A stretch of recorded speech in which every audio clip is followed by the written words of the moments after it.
वंदे पुरुषोत्तम।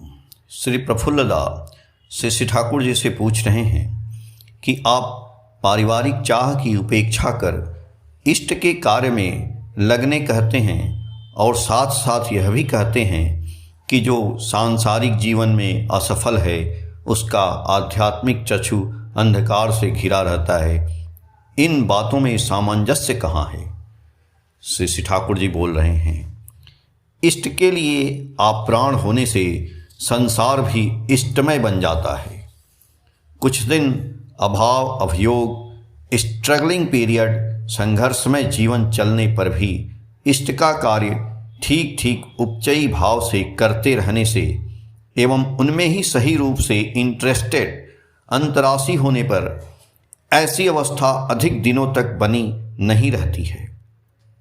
उस समय हम लोगों का चरित्र बल, योग्यता, मनुष्य रूपी संपदा आदि सब कुछ बढ़ जाती है, दुख नहीं रहता है। जब तक हम लोग अपने लिए व्यस्त रहते हैं तब तक कोई हम लोगों का अपना नहीं होता है, किंतु जिस मुहूर्त में हम लोग इष्ट को लेकर मतवाला हो जाते हैं, उनकी ही स्वार्थ प्रतिष्ठा के लिए पारिपार्श्विक की सेवा में उन्मुख हो जाते हैं, उसी समय सभी अपने बन जाते हैं। वे ही हम लोगों के दुख को दूर करने के लिए दृढ़ प्रतिज्ञ हो जाते हैं। जो सही रूप से इष्ट प्राण हैं, वे परिवार के सारे व्यक्ति को इस रूप से अनुप्राणित कर देते हैं जिससे परिवार में इंटीग्रेशन और कंसोलिडेशन, संघत और संघबद्धता आती है। हर व्यक्ति इष्ट और एक दूसरे के लिए करता है। ऐसा लविंग अर्ज, प्रीति, प्राण अभिलाषा ही प्रत्येक की कर्म शक्ति को बढ़ा देता है। कॉन्सेंट्रिक, सुकेंद्रिक होने के कारण सभी कार्य वेल एडजस्टेड और प्रॉफिटेबल, सुनियंत्रित और लाभजनक होते हैं।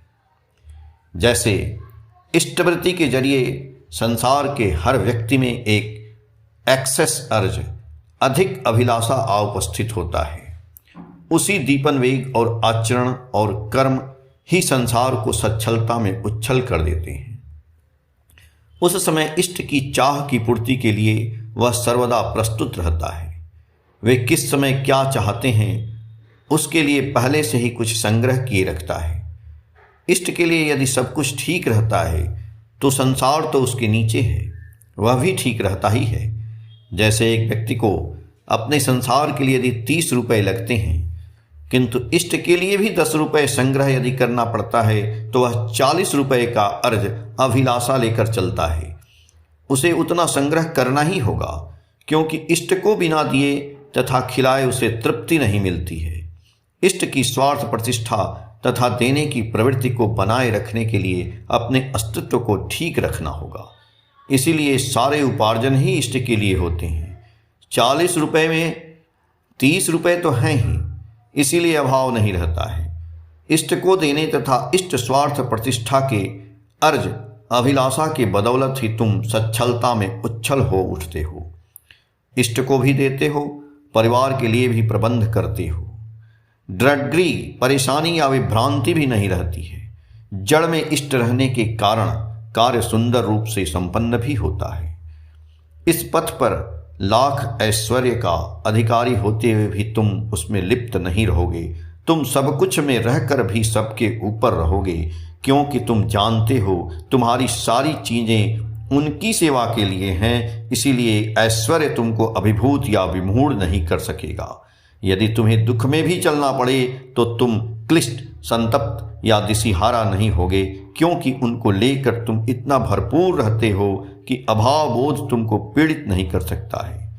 किंतु किसी प्रत्याशा का लोभी बनकर उनका भरण पूर्ण करने मत जाओ, उसमें रस नहीं पाओगे।